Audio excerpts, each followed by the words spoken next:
Welcome to the Lymphoma Research Foundation's COVID-19 webinar Part 3, Addressing Telemedicine Now and in the Future. I'm Donna, and I'll be the moderator for today's call. During today's call, you will hear from two expert speakers, and you will have an opportunity to ask questions.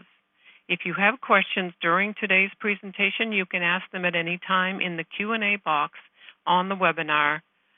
As a reminder, this webinar is being recorded.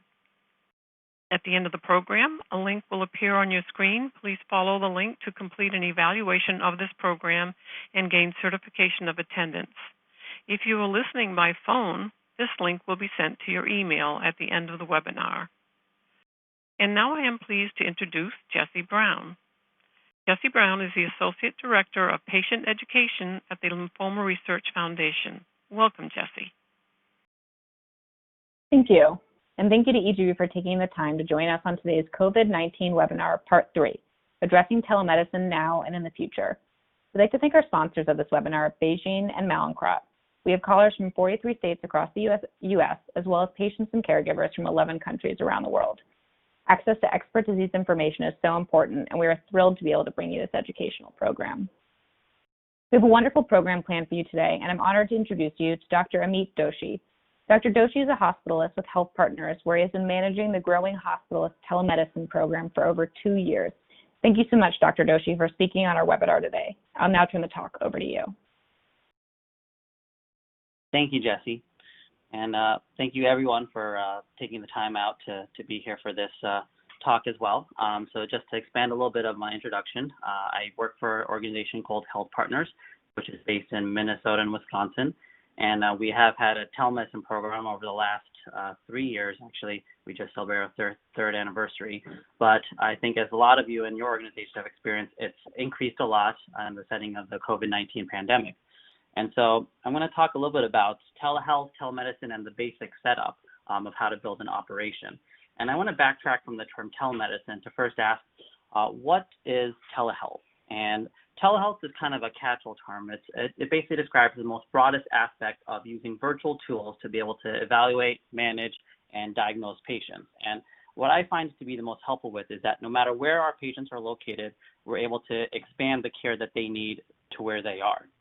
And I want to talk a little bit more about some of the terms you might hear when talking about telehealth or telemedicine.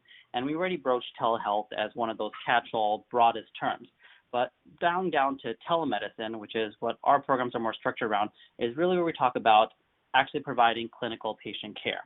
Telehealth can be for all electronic health services, such as just sending a photo across an email. But for telemedicine, really deals with the direct clinical aspects of delivering patient care. In telemedicine, there are two basic types of formats. One is a term you may have heard before called asynchronous store and forward, which is basically where you electronically transmit clinical information. But it's different from what most people think of with telemedicine, which is live video, and which is what we'll focus most of our talk on here today. But asynchronous store and forward is also a method of delivering virtual care. For example, telederm programs, which some of you may have had experience with, operate a lot of times by this asynchronous method where they're stored in photos that are then transmitted to the dermatologist and then can be reviewed. One of the things we're going to talk about a little bit later, as far as some of the basic setup principles of telemedicine, compliance, that a lot of you are also familiar with, is the BAA, or Business Associate Agreement, which is one of the points that are needed for HIPAA compliance and deals with how companies or organizations deal with personal health information. And we'll talk a little about that in a little bit. Later on, we're also going to talk about billing and reimbursement. And two of the key terms you might hear in that, especially as it relates to CMS reimbursement, is originating site and the distant site. And all that means is where the location where the patient is and the location where the health. Non-telemedicine scenarios, this is the same, but we have to have a distinction for telemedicine where obviously there's some separation between the two. And the last term I'm going to bring up here is HPSA, which is the Health Professional Shortage Area, which is a CMS-made term to describe areas where they feel there are underserved communities as far as healthcare, and is important in terms of reimbursement, both in the history of telemedicine and in the potential future. And so with that, I'm going to talk more about the various locales in which we can have telemedicine and which area we're really going to talk about here during this talk. As a lot of you have probably very experienced, we can have telemedicine in the hospital. We can have telemedicine in the outpatient setting, in clinics and ambulatory settings. And then we can have community or home-based telemedicine. And that's really where I'm going to drive most of my talk here today, as far as the most utility, talking about our most vulnerable patients, such as lymphoma patients. And so let's start by talking about tech. Especially for a non-tech person like myself to wrap their minds around. The basics that you should have the provider with their hardware on their one side, and the provider could be located in many areas. They could be located at their home, they could be located at an office location, they could be located in the hospital, but they use whatever hardware is available to them. And then, and I'm seeing that my audio is cutting out a few times. And just, I'm going to do a voice check right now to see. Are you able to hear me better now? Okay, my apologies for that. So to start off at the beginning of this slide, then I'm talking about community-based telemedicine. The basic setup should be again where the provider has their hardware, and we'll talk a little what that can mean. They use a basic video communication software, and then they interact with the patient's hardware on their end. And we're going to talk a little bit more about each specific part of this, starting with video communication software. And many of you may have had experience with a lot of these types of software, and it can be an overwhelming question to decide which one could I use. There are dozens and dozens of communication software and platforms out there for organizations to choose from. And my goal here is not to advocate for one particular type or another, but the basic principles that I find are helpful in terms of choosing what communication software you use are that, one, it should be easy to operate, not just for the providers, but for the patients, because nothing can dampen a telemedicine encounter than having to spend the first 10 minutes walking a patient through downloading application, registering an account, signing in. A lot of the most popular communication platforms don't require any of that, but just require following a link or just going to a web-based browser video, and again, falls under being able to be easy to operate. Underlooked part of this being easy to operate is also communication speed. Bandwidth can be an issue depending on where your patient is located and what they're connecting through, if they're using a laptop versus a smartphone. And so it's also important to know what the minimum bandwidth speed for whatever platform you use is. For example, Zoom video, they say you can have HD quality video at 2.5 megabytes per second, or other platforms like Cisco have lower thresholds. But again, it's just important to make sure you have these technical aspects in mind when selecting your platform. Case in point, right now my audio is breaking up, and this might be the case with a lot of your patients at home where they might not have great access. And so something important to consider. A second aspect of all video software is that I feel they should be HIPAA compliant. And we'll talk a little bit how CMS has waived a lot of those restrictions during this COVID-19 pandemic, but especially as organizations look to build out telehealth or telemedicine as a long-term sustainable solution, HIPAA compliance and having BAAs with respect to personal health information is going to be an important cornerstone. And then the last thing that I always find is helpful with the video software platform is making sure that it's a cross-platform technology, meaning it can be used not just on iPhones or not just on Androids, but work on iPhones, Androids, PCs, Macs, whatever piece of technology your patient might have. If they could work on old-style MP3 players, I would say we should pick that platform. But again, just something important to keep in mind when selecting this.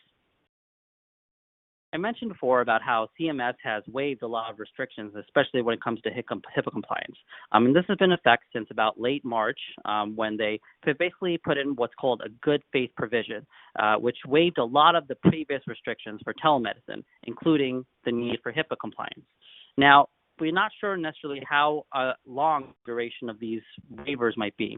Right now in July, this is when usually CMS finalizes a lot of the rules, including for the physician fee schedule. So there may be some updates on that in the next few weeks. But right now, while you can use pretty much any type of non-public facing video, so you can use FaceTime, you can use Skype, you just can't use something that's open to the public, for example, Facebook Live, which I haven't heard of anyone using, but one of the few restrictions. But it's important to keep in mind for the long term that this might be only temporary, and that's also something to keep in mind when selecting what platform you use. I'm going to touch briefly about what the patient may now be using. And in my experience, and from our organization has been accustomed to, most of our patients are using their smartphones at home. And that's really what we gear a lot of our communications towards. But it's important to know, again, just like we said, cross-platform use is an essential part of selecting any communications platform. You need to be aware of what the patient might be using. And the same goes for the provider side. They might be using the same thing, just the smartphone, which when we first were building out our ambulatory telemedicine service in March and April this year, we were just having everyone use their smartphone because it was available, simple, and easy to use for all of our providers. But as we have built out our program, we've been getting them more dedicated video conferencing equipment.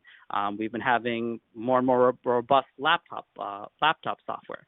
And again, this is not to necessarily say one is better than the other, but that whenever you do look at building out a telemedicine program, you have to have it be adaptable. It can't just be one or the other. It should be something that is applicable to all these types of hardware.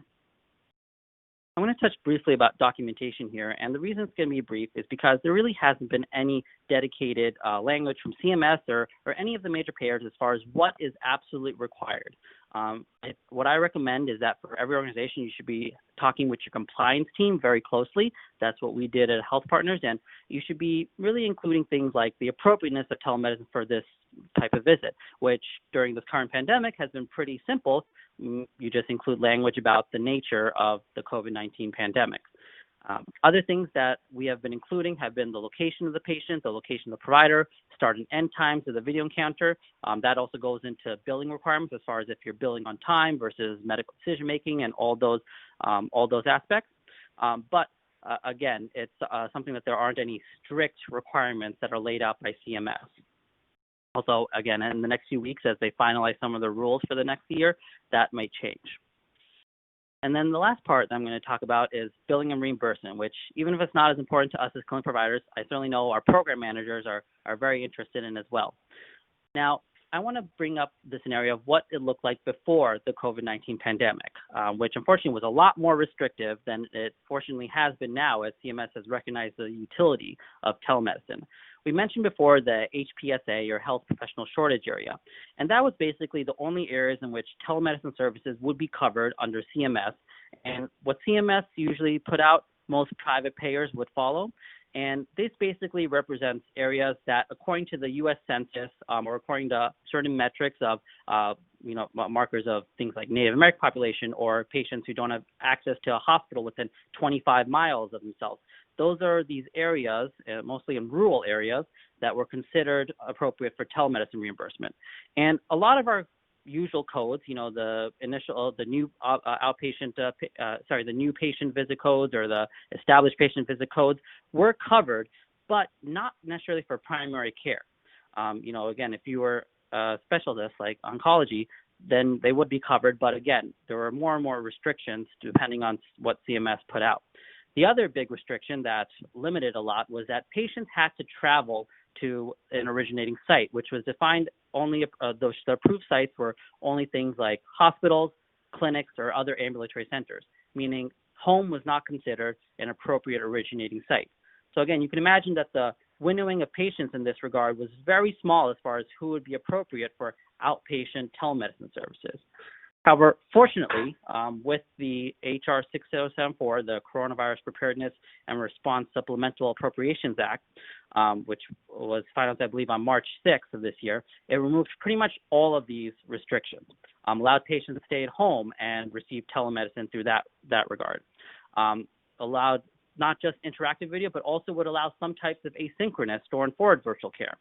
The only big restriction that is still encountered amongst CMS regulations is that there has to be a pre-existing relationship, meaning that there has to be some association between the organization or the provider and the patient within the last 3 years. And it could be simple as blood work for someone or fielding a phone call.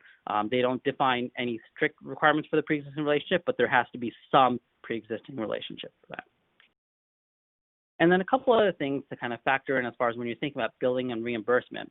We talked about how there are the two major formats where you can have things like asynchronous store and forward and live video.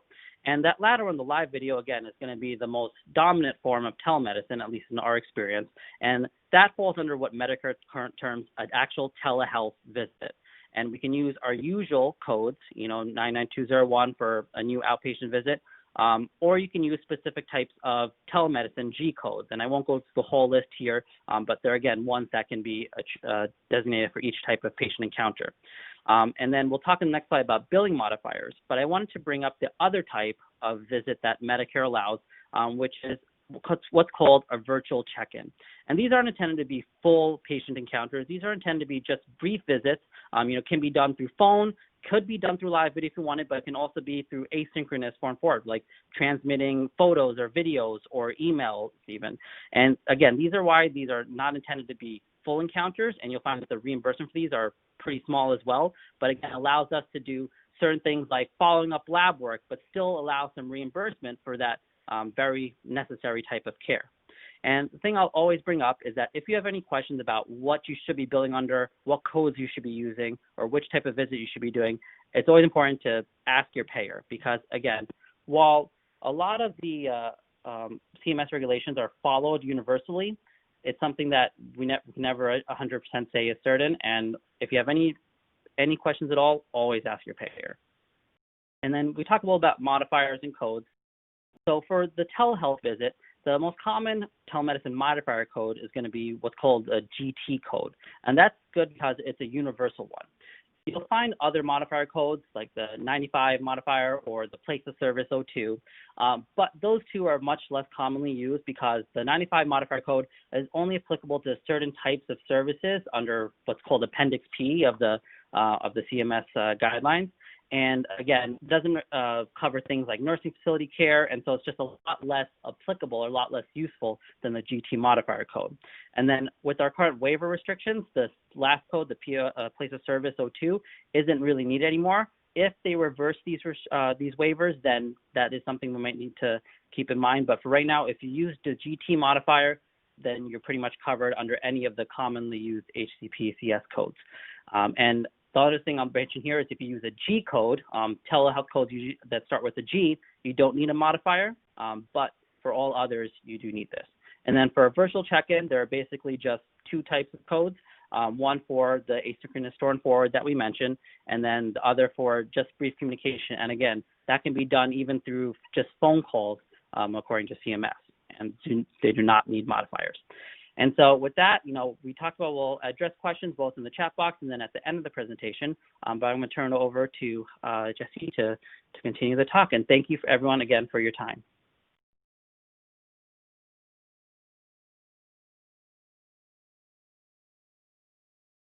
Great. Thank you so much, Dr. Doshi, for your presentation. As a reminder, we'll take all questions at the end, but I'm now pleased to introduce you to Dr. Lori Leslie. Dr. Leslie is a hematologist and oncologist at the John Theurer Cancer Center at Hackensack Meridian, where she is the director of indolent lymphoma and CLL research programs. Thank you so much, Dr. Leslie, for speaking at our webinar today. I'll now turn the talk over to you. Thank you for having me. Thank you, everyone, for joining. And thank you to Dr. Doshi for that great overview of telehealth.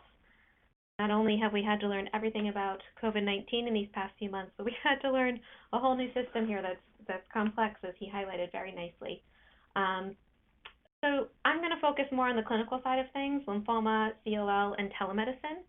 So first, just really briefly, we'll review some underlying immune status issues in patients with lymphoma and CLL, precautions that are being taken at healthcare facilities, both in the outpatient and inpatient setting, to protect staff and patients as we, come into the healthcare setting or do telemedicine. Just highlight why it's important to stay engaged with your healthcare professional during this global pandemic, and we'll just highlight again some of the clinical potential benefits of telemedicine in oncology moving forward and why I hope it's here to stay in certain situations. And then we'll talk a little bit about research that's been going on in COVID-19 and also lymphoma and CLL during and after the pandemic. So I'm sure most people have heard a lot about COVID-19 thus far, but as an introduction, COVID-19 is the disease caused by the SARS-CoV-2 virus that was declared a pandemic by the WHO in March of 2020. It's spread by droplets and symptoms can be variable. Some common symptoms are fever, cough, fatigue, difficulty breathing, loss of smell and taste, GI symptoms, and then some complications can be pneumonias and inflammatory lung disorder called ARDS, acute respiratory distress syndrome. Important prevention of spread, hand washing, masking, social distancing, quarantining if infected or traveling to an area of increased likelihood of exposure. And then also contact tracing and vaccine is something hopefully coming relatively soon on the horizon for our patients. So there's 3 phases of infection and illness. The first, phase 1, is early infection, and this is driven mostly by viral replication. When people are first infected, the virus is dividing quickly, and those were some of the general upper respiratory tract type symptoms start: the fever, dry cough, fatigue, diarrhea, headache, and typically that's managed, at least as of now, off of clinical trial with supportive care. Then patients who have more severe infections develop the pulmonary phase, in which viral replication is probably winding down a little bit, and this inflammatory response starts to kick in. So that's the body's immune system's response to this foreign virus replicating. And that's typically when patients have shortness of breath, can have low oxygen levels, and may need hospitalization. Then the more extensive inflammatory phase is phase 3, inflammatory response phase, and that is when patients have the more severe manifestations, severe breathing issues, organ collapse, can be in intensive care units, and passing away from COVID-19. I'll just share that at Hackensack here, we were part of the initial COVID-19 wave in the United States, had, about up to almost 600 patients admitted in our hospital here, turned all of our units into COVID units, including the cafeteria was turned into a 75-bed COVID unit. Thankfully, we didn't get overwhelmed. We had plenty of protective equipment, which works. And now we're, less than 10 patients or so really has peaked in mid-April and has become nicely controlled over the next few months. And I just mentioned that because I'm sure we have listeners from around the country, but in areas where it's flaring now, there is hope that, with the protective equipment in the hospital, that it does work, and that things can get better with these preventative measures and hand washing and isolating in the community. So we've tried to share that experience across the country just to help some of the areas that are in crisis at this moment, which might be where you are. As you're looking at the statistics, it's hard to follow one specific thing because things are evolving with time, as you've seen. So you can't just follow number of cases, admissions, deaths, hospital discharges. You really need to look at the picture as a whole because there's a lot of confounding factors. Changes in availability of testing, turnaround time of testing, things like that certainly need to be taken into account. Overall, as I mentioned, in this area, improving. However, that's not the case everywhere, so it's very geographically different at the time, and I think we're familiar with that due to all the travel restrictions that have recently been in place. Risk factors in terms of who's at risk is also an evolving area as we learn more about COVID-19. And I would say it's quite controversial. So comorbidities or other medical illnesses do, in general, put people at risk of having more severe infection. The one thing, though, that seems to have panned out is that age is the biggest risk factor, and that's looking at, real-world data, large cohort studies. Typically, patients who are young do well comparatively with the same other comorbid conditions. In terms of just speaking about lymphoma and CLL patients, I certainly had patients with aggressive lymphoma at the beginning of the pandemic who were young, in their 20s, on very high-dose chemotherapy, get COVID and do wonderfully. Not everybody, but that, was a much less common situation for our patients over the age of 60. One of the main questions was, okay, I have lymphoma, I have CLL, am I in this, initial statistic that was 20% of patients that have severe COVID-19 or the 80% that should do fine? So this is a very challenging question to answer on a general terms, just because patients with lymphoma and CLL, their underlying immune systems are very heterogeneous. Patients with a weak immune system at baseline, whether they have an inherited immunodeficiency syndrome, an acquired immunodeficiency syndrome, do have increased risk of developing lymphoma. So there's something about a baseline underlying weak immune system that does make people more prone to develop lymphoma and CLL. So people who have lymphoma and CLL, it's kind of a more enriched population for people who may have some underlying immune vulnerability. Same goes for people with autoimmune conditions. So those that have an autoimmune condition, including things like lupus, rheumatoid arthritis, also have an increased risk of developing things like lymphoma. It is still quite rare in that population, though increased compared to the general population. So that underlying dysregulation of the immune system, may play a role as well in COVID-19. Patients who are on treatment for either lymphoma or CLL also have a now acquired immune dysfunction. Interestingly, just focusing on chronic lymphocytic leukemia for a moment, some of the drugs we're using to treat CLL that are called the BTK inhibitors are actually being, looked at to treat COVID in patients that don't have CLL as part of a clinical trial. So though in general the thought is that being on a chemotherapy or a targeted therapy for your lymphoma or CLL may be a risk factor in lowering your immune system, there are certain situations where we're not actually sure that's true, and there potentially could even be, beneficial, highlighting the fact that we really don't know much about what's happening in the immune system when people get severe COVID-19 and certainly need to learn more. And then the guidelines are evolving as we learn more about, risk factors, transmission, and immune response. So the next big question is, okay, so COVID-19 is a major issue in the area I'm in. I'm isolating, staying home. I haven't even gone to the grocery store. Why would I go to the doctor and risk exposure to someone who's sick? I delay my appointment, whether it's for a routine follow-up, a restaging, a chemotherapy. How long can I delay it? These are really common things I think all healthcare providers have been encountering. So the precautions that we instituted at an inpatient setting at Hackensack in the beginning and seem to be happening throughout the country now as COVID surges in other areas is that first of all, if anyone's going in for something elective, whether it's chemotherapy or a procedure or even being admitted from the emergency room, everyone gets COVID testing prior to being assigned to a unit. And then, people who have COVID-19 positive are isolated in a certain area of the hospital, and the rest of the hospital is only for known COVID negative patients. Patients are in single rooms, patients are isolated. We actually don't allow visitors. Some of that has changed slightly recently in this area due to control currently of the pandemic in our area. However, still on the transplant floors and the chemotherapy floors, for example, anyone getting a cellular therapy or a chemotherapy or on the oncology ward in general, we do not allow visitors in the hospital. We really have had to enhance some of our capabilities to do telemedicine type visits, allowing family members to join via video on rounds and things like that, so that patients don't feel isolated in the hospital. Anyone entering the hospital, whether it's a staff, a patient, a visitor, gets screening questionnaire, temperature checks, and enhanced cleaning and disinfecting protocols are happening. Everyone has hand hygiene. And actually, gloves is something that we get asked about a lot. We encourage people not to wear gloves.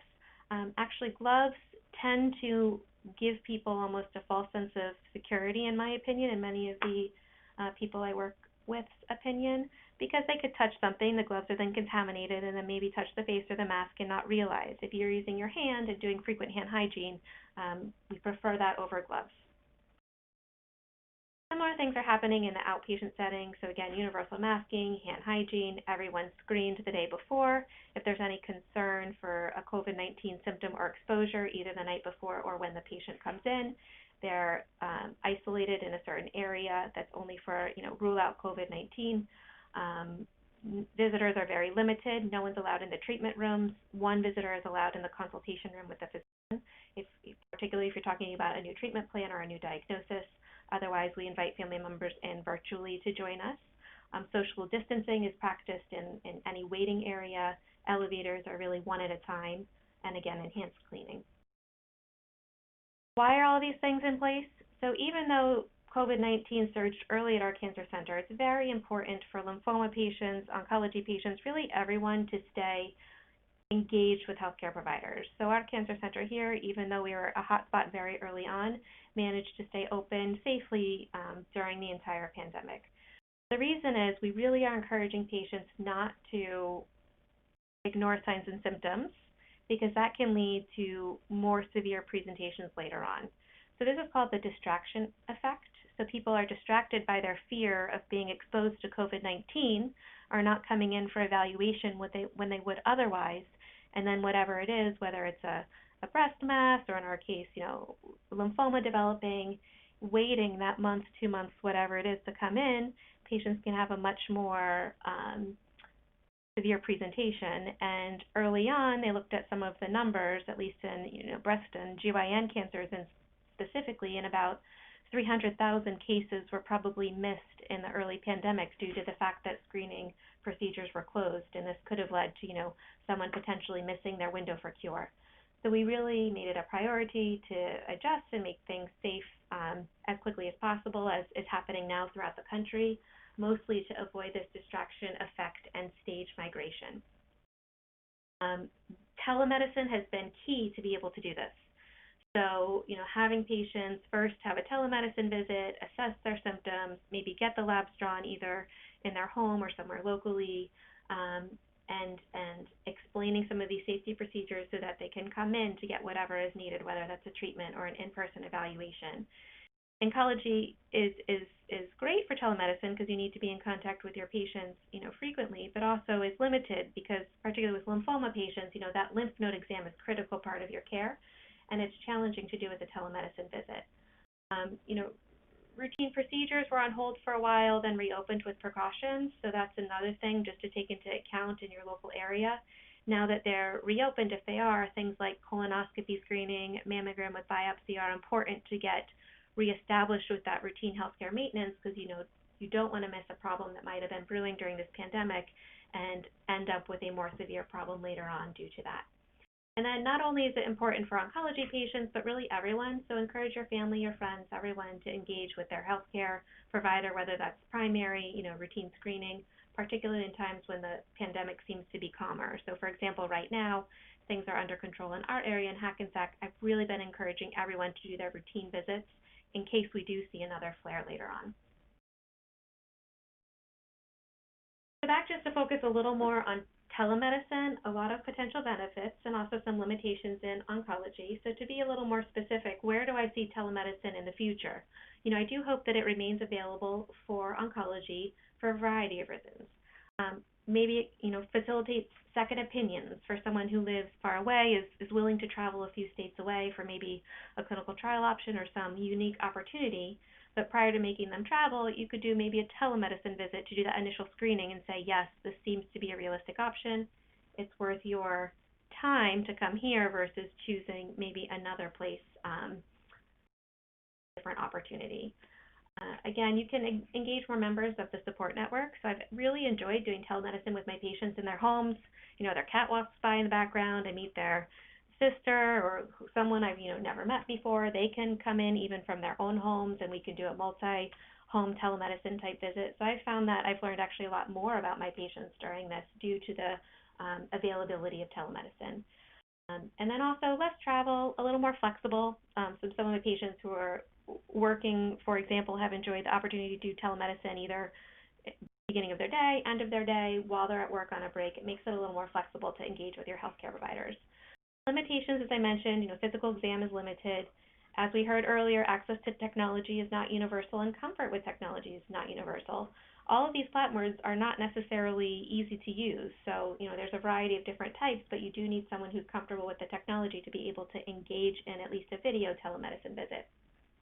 And then labs and studies still need to be done, so they could be arranged at a local lab, or sometimes a nursing facility can come into the home to draw the labs, but it's not completely isolated in that there is some interaction with the healthcare environment, typically if workup is needed. And then the connection between the provider and patient is different. I've included that both as a benefit and a limitation because I think it's different for everyone. As I mentioned, for some patients, it's been great. I've really connected with them on a different level doing telemedicine. And for other patients, they just still feel isolated, alone at home. And after one telemed, they say, I really would just rather come in understanding what's going on with the pandemic. So just briefly talking about some research issues, what's been going on in COVID-19 research during this time? So one positive thing I've seen during COVID, just as a provider, is that there is this sense of unity in the world, in the medical community, with the pharmaceutical companies, with the regulatory agencies, with providers at different academic institutions. It's been really uplifting to see how everyone is working together towards the same common goal collaboratively in a way that we just want to figure out how to treat this together as quickly as possible. So of course, supportive care, there's lots of discussion about which steroid should we use. Should we intubate or should we not intubate? And that keeps, that keeps kind of swinging back and forth just in terms of the supportive care. In terms of clinical trials, early on studying Plaquenil, hospitalized patients, that then shifted out to early on as like preventative. If patients were exposed to someone, could they have a decreased risk of developing COVID if taking Plaquenil? Using earlier in the disease theoretically would be more encouraging, but nothing specific has panned out there. Remdesivir, the antiviral, is probably the most successful clinical trial that's led to an antiviral approach in COVID-19 so far, in my opinion. There's lots of other antivirals being looked at, and the Plaquenil type, Remdesivir type, are antiviral approaches trying to look at actual viral replication. If focusing on those later phases of COVID infection, which is an inflammatory phases, there's the approaches that modulate the immune system. So tocilizumab is an anti-IL-6 antibody, and what that is a protein that gets revved up when your immune system's revved up, whether that's from a flu, a viral infection like COVID-19, or in the lymphoma and CLL world, chimeric antigen receptor T-cell therapy, or CAR T therapy, revs up the immune system in a similar way, and tocilizumab is used very frequently there to modify this side effect called cytokine release. So before the pandemic, we were very familiar about how to use tocilizumab for cytokine release storm in CAR T-cell therapy, which made it quite easy to roll that into COVID patients because we believe the immune system is behaving similarly. Another approach with convalescent plasma is taking patients who have had COVID-19 and recovered and have a negative viral swab in their nose, so they've cleared the virus, and then checking their blood for antibodies. And we did studies of this at Hackensack. Actually, Michelle Donato, one of my partners, did a 60 Minutes discussing our experience here a few weeks ago.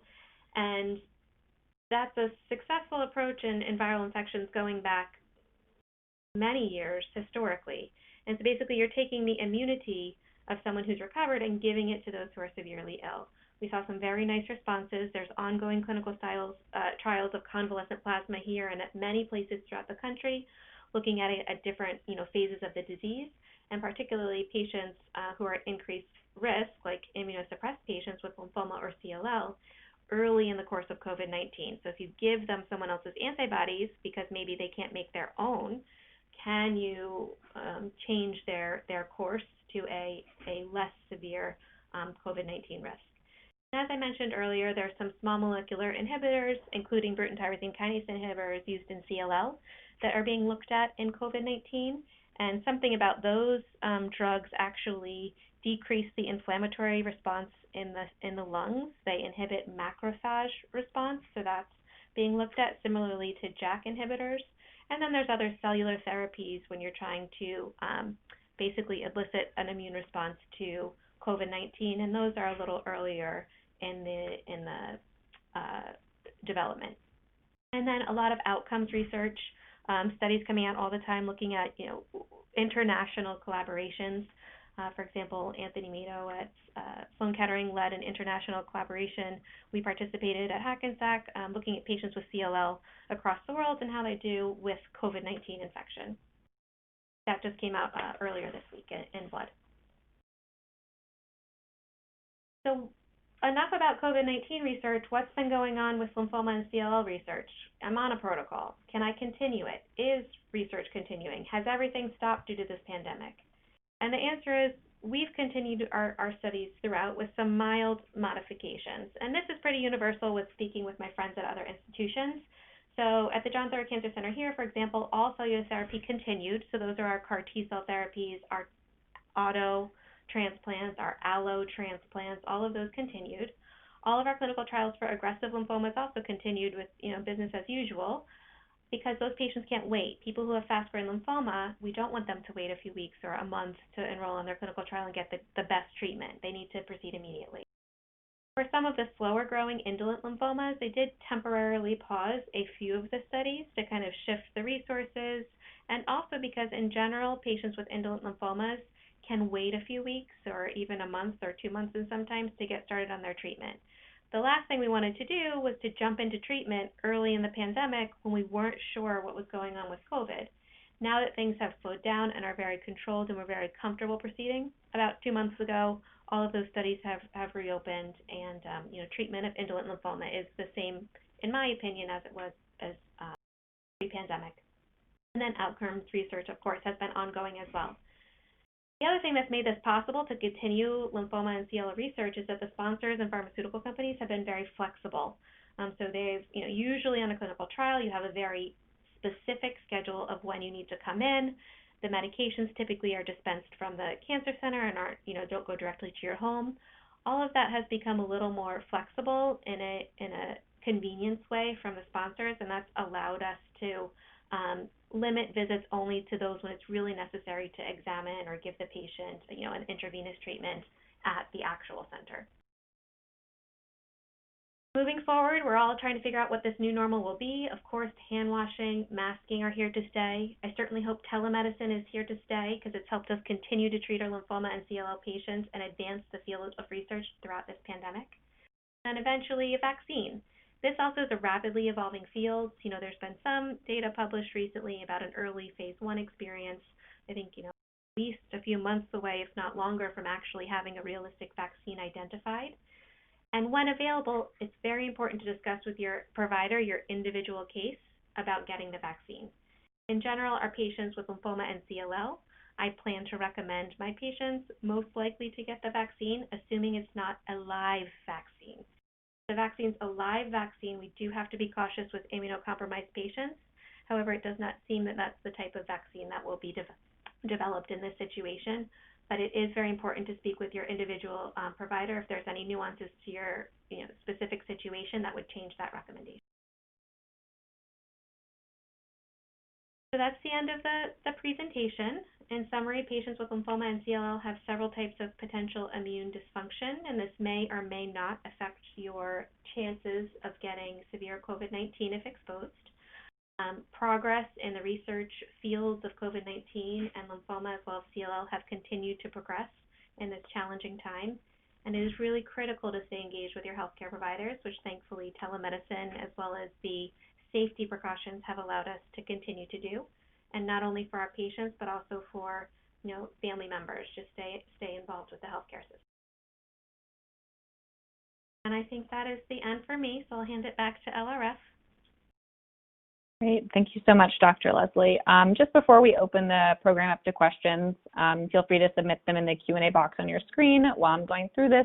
But I just want to share some brief information with you on LRF that may be helpful to you as you navigate lymphoma and long-term survivorship. Most relevant to today's call, we offer a variety of lymphoma-specific resources, many of which you can access at the bottom of your screen if you're utilizing the web link, or via LRF's website at lymphoma.org if you're on the phone. Our LRF helpline can answer specific questions about lymphoma, as well as discuss relevant treatment options and clinical trials. We also offer the Lymphoma Support Network, which is a one-to-one peer support program for people with lymphoma and their caregivers. We also offer a variety of publications that have been reviewed by lymphoma experts to ensure you have access to the latest information. We have comprehensive books on understanding NHL, HL, CLL, and the transplantation process. We offer a variety of easy-to-understand fact sheets on each of the subtypes of lymphoma, as well as supportive care topics and coronavirus fact sheets that may be relevant to your lymphoma experience. Our mobile app, Focus on Lymphoma, is an award-winning app that provides patients and caregivers access to comprehensive content, as well as unique tools to help manage your disease. We also have available our COVID-19 Learning Center to support lymphoma patients and caregivers throughout this challenging time. Please visit our Learning Center for access to webinars, articles, and other resources specific to COVID-19. During these challenging times, LRF launched a COVID-19 Financial Assistance Grant. This grant provides COVID-19 related financial assistance for people with lymphoma, CLL, and active treatment to help with costs including food, transportation, lodging, or housing, utilities, childcare, or devices. Please contact LRF's helpline at 800-500-9976 for more information. I really hope you'll take advantage of some of these great resources and services that LRF provides. If you have any questions regarding what you learned today, or if you need information about relevant treatment options and supportive care resources, you can reach out to LRF through our website at lymphoma.org or by calling our helpline at 1-800-500-9976. Thank you all again for your time today. We'll now begin our Q&A portion of the program. Just as a reminder, please keep your questions as general as possible so that the entire audience can benefit from them. If you'd like to ask a question, please submit it through the Q&A box on your screen. We'll take as many questions as possible, but if you have a question that does not get answered, you can always reach out to the Lymphoma Research Foundation's helpline. And I will begin first with the first question that's come in, and this we can direct at Dr. Doshi.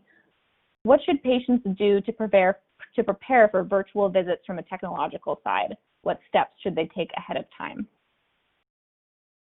Well, that's a great question, and steps taken can differ based on what you're using. For example, if you're just using your smartphone, one of the simple things, sometimes I find patients have not charged their phones, and we run out midway through or we have to end the encounter early. Aside from simple things like that, the only other thing that I can recommend is ask your organization or ask your provider if they're doing any test visits. So for example, we offered for all of our patients who had ambulatory virtual visits is the ability to do just a test call with one of our front desk staff or one of our other staff members. And so, again, it really depends a lot on what's being used. But the simple things are just to make sure that you have, again, your equipment is operating properly, whether it's your phone or your computer. Make sure that whatever application you're using is downloaded and set up. And then never fear to reach out to your provider or to your clinic for any help, because this is all something new for all of us, and we all run into tech issues. So just something else to keep in mind. Great, thank you so much. Our next question is for Dr. Leslie. If I wanted to look at clinical trials at this time, how should I go about that? Is it possible to be enrolled in a mainly virtual clinical trial? So the best is to talk with your treating provider. Clinicaltrials.gov is a good place to look if you have, a specific question. It depends if it's, a COVID-19 study. Obviously, those are evolving very rapidly. For the lymphoma and CLL studies, clinicaltrials.gov is a great place to start, and just engaging with your provider. The type of study would depend. There are some outcome studies, quality of life studies, and things like that can be done mostly remotely, but treatment studies in particular really rely on, physical exam, evaluating the patient for side effects. So that would be something that usually you do have to see the provider for. So depending on the study and the situation, the number of visits can be quite variable. Great, thank you so much. This question is for the both of you. Do you think telemedicine will continue beyond the pandemic? If so, will it look similar to its use now, or will it decrease in use, especially in the oncology space? So I can start just focusing. We've seen some evolution during the pandemic so far. Again, here at Hackensack, I'm speaking from an experience where we had a huge influx early on and didn't really know what was going on. And then now we're probably one of the best controlled areas in the country. So early on, I had, a clinic, maybe, a general clinic is maybe 30-something patients. So at least half of those were telemed early on, and every single person coming in was getting an IV treatment, a blood transfusion, or having an emergency. There were no routine visits just because people were scared. Now, my patients are almost all coming in person with very few telemed visits. I have maybe less than 10 a week, and that's because they're very comfortable coming in with the current environment, with the restrictions and cleaning precautions that are in place. And in general, in oncology, that physical exam and seeing a patient, for the most part, is a really important part of the visit. So most patients have chosen to come back. And I imagine, in the future, it'll be similar. Most visits in oncology will probably remain in person, though there certainly is a subgroup of visits, maybe up to 10%, that would be wonderful to be able to do as a telemed. Yeah, just to kind of go on top of Dr. Leslie's answer, I think that's completely accurate, is that we're going to see it change, and it definitely will not be as prevalent as it was during the height of the pandemic. But I think part of it, telemedicine is here to stay. So kind of similar to what Dr. Leslie was saying, is that at the peak of the pandemic in Minnesota, Wisconsin, which certainly never hit the heights that the New York, New Jersey area did, but 80 to 100% of our clinic visits were all virtual. Some of our clinics were completely virtual, and others were just open for, for walk-ins and those kind of urgent situations that were needed. Now we're down to about 14% of our visits being virtual, and that's probably going to continue to drop as, again, people get more and more comfortable coming in and we're getting back to a normal routine. But there's always going to be those patients who can benefit from a virtual visit, if they can't make it in to the office, for whatever the reason, whether it's a clinical issue that's preventing them coming in or some other issue. This allows us to have that tool where we don't just have to postpone a visit or chalk it up to sometime in the future, but we can still provide that care. So again, similar to Dr. Leslie, I see it being a lot smaller than during the peak of the pandemic, but we plan to continue virtual visits in a small capacity. And two, Dr. Doshi, I think one thing you might know more, you do, certainly know more about than me, is that the state to state, the insurance restrictions seem to be changing and a little bit different. And that, I'm wondering if it's going to be a limitation moving forward. Because similar as clinicians, we were kind of thrown into this, the insurance companies were also kind of thrown into this, and I think they're all trying to what it will look like. I don't know what your experience has been with that. Yes, so that also will kind of play a factor in the environment, is what insurance regulations, and especially CMS. So CMS is kind of, or Centers for Medicaid and Medicare Services are definitely going to be one of the most important factors as far as how organizations treat telemedicine, because if they choose to go back to their previous very restrictive strategy where you can't do telemedicine at home, where there's only a certain small list of services that are covered, then yeah, it's going to, I think, curtail the use of telemedicine a lot. And as far as state to state, those two will play a factor. So in some states, they've had restrictions on having advanced practice providers like nurse practitioners provide telemedicine. And right now, pretty much all of those restrictions have been waived from state to state. You also can practice telemedicine in another state, even if you're only licensed in another state. So for example, if myself here in New York right now wanted to see a patient in Minnesota, before I needed to have a Minnesota license, and right now that is waived, but if that restriction goes back into effect, that will also play a role. So you're absolutely right. State restrictions and insurance regulations are also going to play a big role in telemedicine.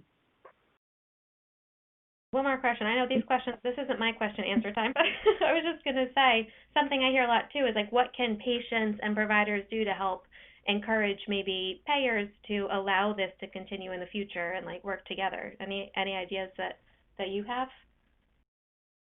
So I think that outreach and feedback is always the most helpful. As far as how to get to the payers directly, I'm not quite sure. But one thing that we've seen actually in Minnesota, Wisconsin, is that we've had advocacy groups reach out to local, to local, state, and national representatives, just kind of advocating for how useful it's been for patients to be able to see their doctor at home and have that ability, even if it's not going to be the mainstay going forward.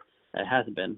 There's an organization called the WHA in Wisconsin, which again has been organizing talks just like the Lymphoma Research Foundation, and also organizing meetings with representatives to kind of address that. So that's as far as advocacy as I've seen, but I'm sure there's also a way for us to talk to payers and to insurers themselves about the utility of this. Sounds like one more thing our advocacy groups that are so wonderful, including LRF, are helping us with. Thanks for that feedback. Great.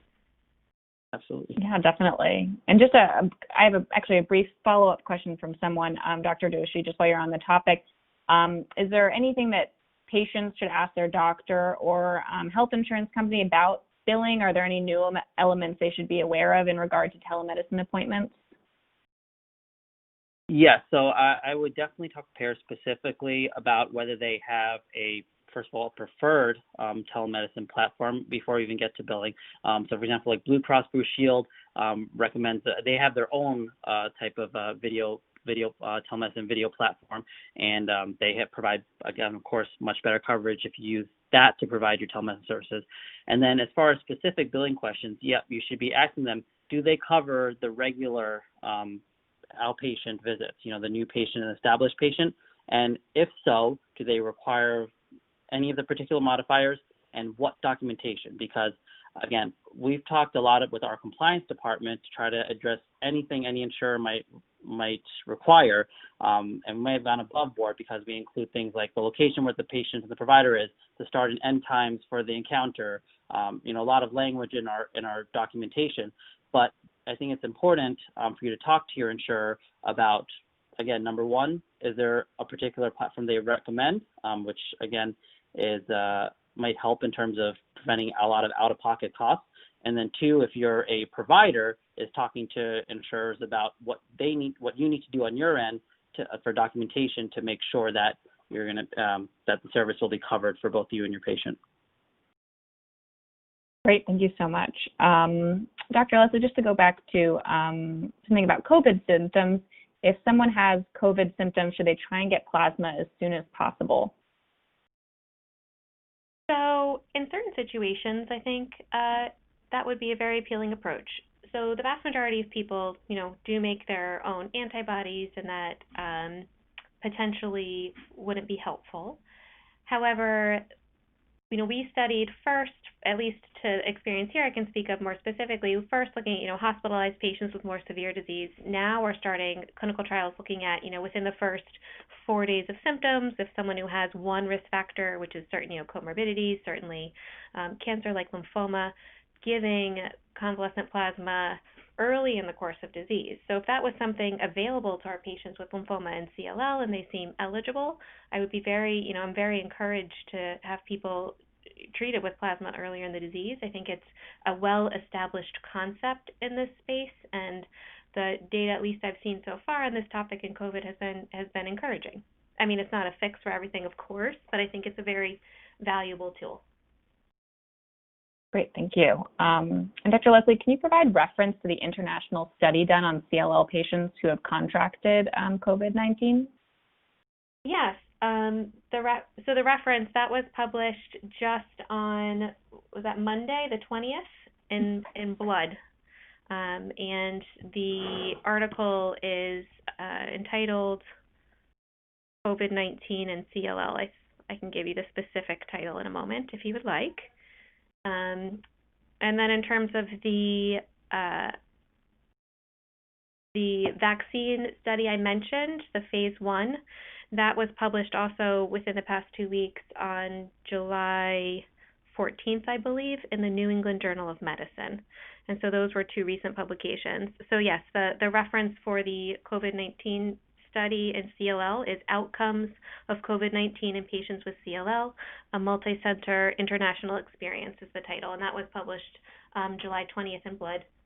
Anthony Mato is the lead author. I'm also in that study. Great, thank you for that. Next question is, I know some patients have a kind of fear of telemedicine, and so this person asks, how would a doctor check any symptoms they're having over the phone, for example, swollen lymph nodes? I know some people worry about, like you said, of missing certain symptoms. So what's a good way for having a doctor help to check that over telemedicine? Telemedicine, for me, when I'm seeing lymphoma patients, if they have a very obvious lymph node, you typically can see that. Otherwise, it's kind of harder to see on a telemed visit. But mostly I'm assessing them. Do they look distressed? Are they speaking to me comfortably? Can I see any notable rashes? You can tell a lot just by watching a person talk and interact with you for even a few seconds. And usually telemedicine visits I'm on with my patients, much longer than that. So the telemedicine visit helps kind of get rid of that initial visit if someone is having a symptom. So based on a telemed, maybe I'll send someone for a scan or get specific blood work, which without telemedicine, first the patient would come in and I'd examine them, and then, I would send them to the scan. So it's just a little more streamlined way with being able to minimize exposures to the healthcare environment. Great, thank you. Our last question is for both of you, if you both wouldn't mind answering, but it's, do you think telemedicine visits help keep patients compliant with their visits? I can start. I would say... Yeah, go ahead, Fred. Go ahead. No, go ahead, Dr. Leslie. I would say probably yes and probably no. It depends on how easy the telemed is for the patient. I have some patients that it's just so different for them, they forget the appointment and then have to reschedule, so that can be challenging. And then I have other patients that feel like they're chatting with their friend or their family member and they want to do telemed with me every day. So it's quite variable in my experience. What do you think, Dr. Doshi? Yeah, I'd agree. I think, again, there are both pros and cons. And for some patients, it's very simple. It's very easy for them to just make the visit, especially because you don't have to even leave your home. You can just do it straight at home. And then for other patients, it can be, the barrier can be, like Dr. Leslie was saying, the technology. Just if you have to spend the first 5 to 10 minutes of every visit, fiddling with audio issues or trying to reconnect and have deal with issues like that, it's going to make you much less likely to want to do that in the future. And then I've also seen, I've had instances with a few patients where it just kind of slips their mind because it's something that can be so simple as just staying at home and hitting a button to answer a call that sometimes they just forget. And that might be just more limited scenario, but I see it on both ways where it's both easier and harder when having telemedicine at home.